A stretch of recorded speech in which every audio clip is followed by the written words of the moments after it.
I was often told that I shouldn't do bad things. I never understood what would happen to me because of them. My mother scolded me, my father taught me how to behave, but nothing more ever came of it. They told me that after my physical life, I would be judged for my actions somewhere up there in the clouds. I lived my life without ever being frightened by this. After all, there are bad people who are doing well in life right now.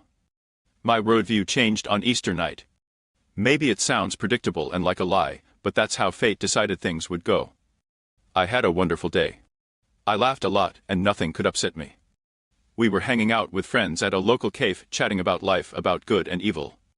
I returned home and, as always, walked into the middle of an argument in my family. I'd grown used to it long ago and didn't pay any attention. I just went up to my room and lay down for a short nap. I thought I'd slept for maybe 15 minutes because my parents were still arguing. I could hear them even with the door closed. I looked out the window and was blinded by sunlight, but it wasn't like usual. It was simply white. No yellow tint, no rays. Just a bright white light, like from a huge floodlight. It didn't bother me at all. I had just woken up and figured my eyes just weren't used to it yet. I quickly left the house to avoid hearing my parents shouting. And then I realized this wasn't my neighborhood at all. This was nothing. Just silence. Around me was a field with grass as green as cucumbers. Endless and so strange. I ran towards my parents to ask what was going on, but they didn't just not hear me, they didn't even see me. My hand passed right through their bodies. I was lost, very lost. A voice told me to go outside, but it wasn't just a voice like from speakers. It was as if it were inside me. My body vibrated with its words. It felt more like thoughts, but very confident ones. I listened to it and went out of the house, and there stood not a person, not an angel, yet there was something demonic about him. As I later learned, he was a guide of worlds. His name was Hapa. He was 2 heads taller than me, but very thin. His appearance was terrifying, but for some reason he didn't scare me. He calmly took my hand, and I didn't have time to say a word to him. We quickly rose up to the clouds. There another person greeted me. He looked intently into my eyes and seemed to see something there. I involuntarily went into my memories. Someone had entered my head. I even remembered the moment when I gave money to a homeless person. The moment when I helped carry a heavy bag. The moment when I complimented my mom. But I also remembered things I wanted to forget forever.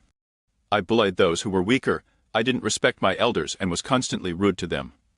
I never imagined that I would ever pay for it.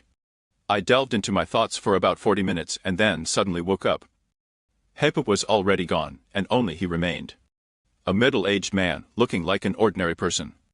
He wore a strict suit and black glasses that reflected something incomprehensible. I looked directly into them but didn't see myself. I saw someone else. I had small horns and small hooves instead of feet.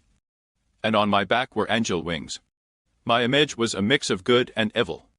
The man in the suit delivered his verdict: 1 hour in the underworld and all the remaining time above the human world. For me, this was very good news. Just an hour, I thought. How I regretted my words. It's a terrible place that I don't want to remember. Thousands, millions, billions of people lived there. It was similar to our Earth, but still something was different, although you might not notice it at first. People didn't smile. No one knew. Everyone had some kind of mourning. A watch appeared on my hand, sewn into my skin. I couldn't take it off, couldn't change it, only the remaining time. Instead of an hour, it showed 100 years. Sadness and longing for the earthly, ordinary world overwhelmed me. 100 years. I didn't know what to do. I was simply thrown here, no escape, nowhere to go. I believed him, that man in the suit. It was my fault for not clarifying how long that hour was. A man approached me and asked how much time I had been given. He was sincerely happy for me, but his expression didn't change. Talking to him, I understood a couple of rules of this world. You can't die again here. In this world, there's nothing that brings joy. Food doesn't bring pleasure, communication doesn't give smiles. Pure darkness reigned here. I looked at the watch of my interlocutor. 7,000 years. I didn't ask why he was given so much. I think it's clear enough here. I hadn't spent even 10 minutes here when everything disappeared. I flew very, very quickly straight upwards. The watch disappeared, the people became kinder, everyone was walking around smiling and happy. I looked at him and the man stood up from his chair. He was of average height. The man took off his glasses and his eyes were blazing with fire. A rough bass voice boomed from his mouth and he asked how I had gotten here. I woke up in a hospital bed. I had a stroke. The doctors miraculously managed to save me. Apparently, I saw something I wasn't supposed to see. Now I think about my distant future every day.